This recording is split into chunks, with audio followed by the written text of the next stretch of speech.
जय माता दी। आज है नवरात्र का 7वां दिन और आज पढ़ते हैं दुर्गा सप्तशती से 12वां अध्याय। चलिए शुरू करते हैं। देवी बोली, हे देवताओं, जो मनुष्य इन स्तोत्रों द्वारा एकाग्रचित होकर मेरी स्तुति करेगा, मैं उसके संपूर्ण कष्टों को निसंदेह हर लूँगी। जो मनुष्य कथा कहेंगे, मेरे महात्म को अष्टमी, चतुर्दशी व नवमी के दिन एकाग्रचित्त से भक्तिपूर्वक सुनेंगे, उनको कभी कोई पाप न रहेगा। पाप से उत्पन्न हुई विपत्ति भी उनको न सताएगी। उनके घर में दरिद्रता न होगी और न ही उनको प्रियजनों का बिछोह ही होगा। उनको किसी प्रकार का भय न होगा।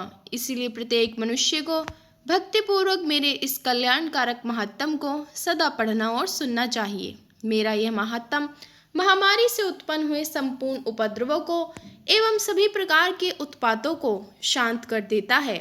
जिस घर में, मंदिर में या अन्य स्थान पर मेरी यह सप्तशती विधि पूर्वक पढ़ी जाती है, उस स्थान का मैं कभी भी त्याग नहीं करती। वहाँ सदा ही मेरा निवास रहता है।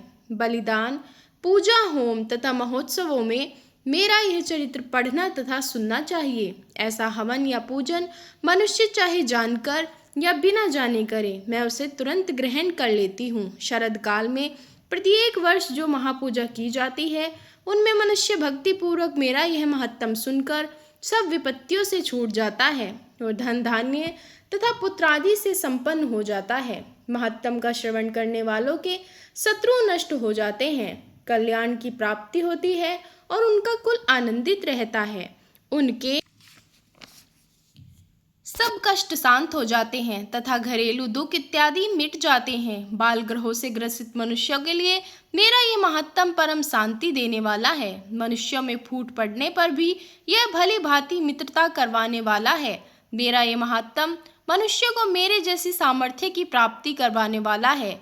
पुष्प, अर्घ, धूप, गंध, दीपक इत्यादि सामग्रियों द्वारा पूजन करने से, ब्राह्मण को भोजन करा के, हवन करके, प्रतिदिन अभिषेक करके, नाना प्रकार के भोगों का अर्पण करके जो मेरी आराधना की जाती है, उससे मैं जैसी प्रसन्न होती हूँ, वैसी ही प्रसन्न मैं इस चरित्र के सुनने से हो जाती हूँ। ये महात्म श्रवण करने पर पापों को हर लेता है तथा आरोग्य प्रदान करता है। मेरे प्रादुर्भाव का कीर्तन दुष्ट प्राणियों से रक्षा करने वाला है।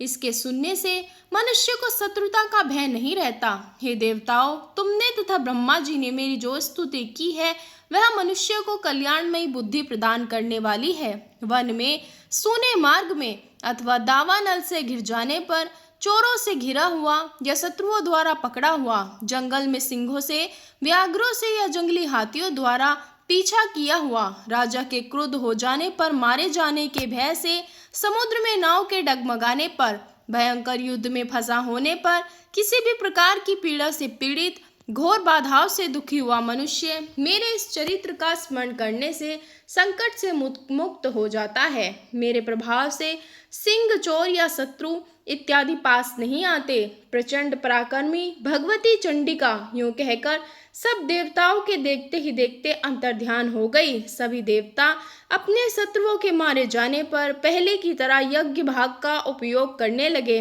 और उनको अपने अधिकार फिर से प्राप्त हो गए।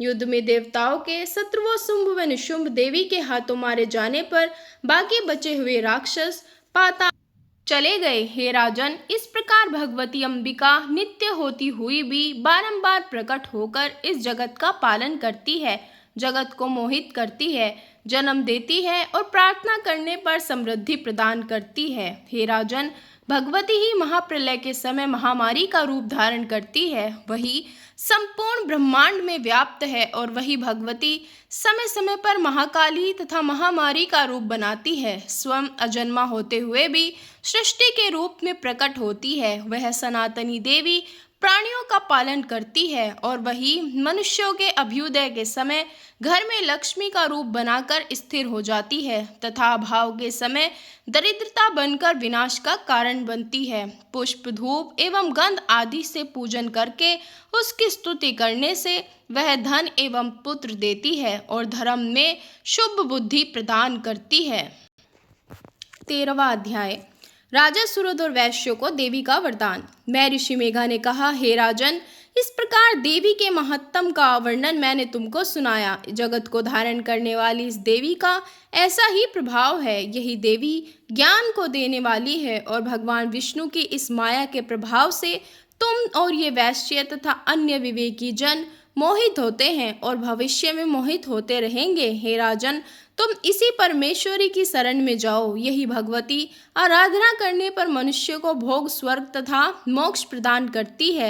मार्कंडी जी ने कहा, महर्षि मेघा की ये बात सुनकर राजा सुरद ने उग्र व्रत वाले ऋषि को प्रणाम किया और वह राजा तथा वैश्य तपस्या के लिए वन को चले गए। वे दोनों नदी पर आसन लगाकर भगवती के दर्शनों के लिए तपस्या करने लगे। दोनों ने नदी के तट पर देवी की मूर्ति बनाई और पुष्प, धूप, दीप तथा हवन द्वारा उसका पूजन करने लगे।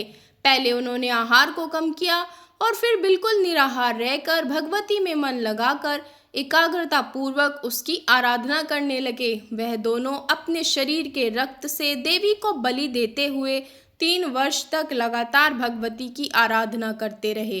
3 वर्ष के पश्चात जगत का पालन करने वाली चंडिका ने उनको प्रत्यक्ष दर्शन दिए। देवी बोली, हे राजन तथा अपने कुल को प्रसन्न करने वाले वैश्य, तुम जिस वर की इच्छा रखते हो वह मुझसे मांगो।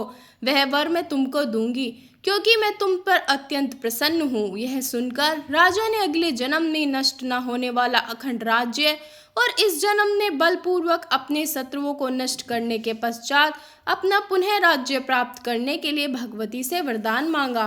वैश्य ने भी, जिसका चित्त संसार की ओर से विरक्त हो चुका था, भगवती से अपनी ममता, अहंकार और आसक्ति को नष्ट कर देने वाले ज्ञान को देने के लिए कहा। देवी ने कहा, हे राजन, तुम शीघ्र ही अपने शत्रुओं को मारकर पुनः अपना राज्य प्राप्त करोगे। तुम्हारा राज्य स्थिर रहने वाला होगा। फिर मृत्यु के पश्चात आप सूर्य देव के अंश से जन्म लेकर सावर्णिक मनु के नाम से पृथ्वी पर ख्याति को प्राप्त होंगे। हे वैश्य कुल में श्रेष्ठ, आपने मुझसे जो वर मांगा है वह आपको देती हूँ। आपको मोक्ष को देने वाले ज्ञान की प्राप्ति होगी। इस प्रकार उन दोनों को मनवांछित वर प्रदान कर तथा उनसे अपनी स्तुति सुनकर भगवती अंतर ध्यान हो गई। अक्षत्रियों में श्रेष्ठ वह राजा सुरद भगवान सूर्य देव से जन्म लेकर इस पृथ्वी पर सावर्णिक मनु के नाम से विख्यात हुए। बोलो भगवती अम्बे की सदा सदा जय हो।